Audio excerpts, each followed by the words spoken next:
So, the lepers' decision has no reference to God at all, really. I mean, if you want to look at this text, can we honestly say that God led them to do this or do that? No. Can we honestly say that, they pray about it and they sought God, and God gave them a revelation and God told them what to do. God gave them a vision. No, it wasn't like that. It wasn't like that at all. In fact, these 4 lepers, they just talked among themselves and they probably were Jews. And I don't think every Jew is a God-fearing person. Although they ought to be. So there is no God inside their conversation. But yet, there are precious lessons that we can learn. So even though their assessment and their resulting action, we don't see God inside there, at least I don't see there, but yet somehow God did something.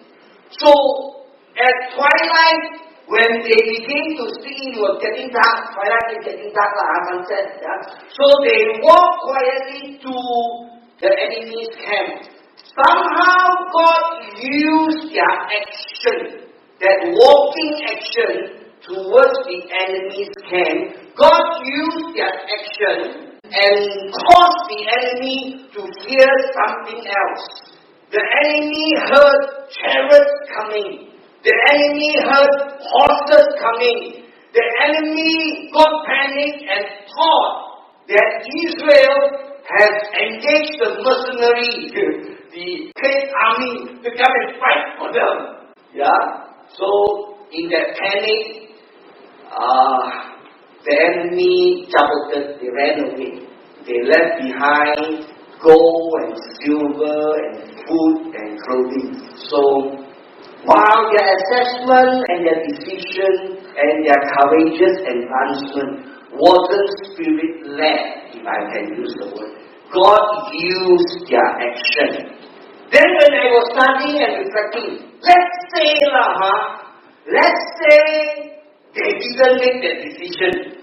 They say maybe we go to Egypt . If they had done that, could God cause the panic in the enemy without them going into the camp? I'm asking you a question. Can or not? Can. God can do it one. Isn't it?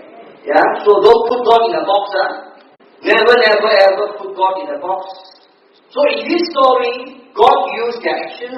But even if they don't do that, I believe if God wants to do something, He will get it done. He will get it done.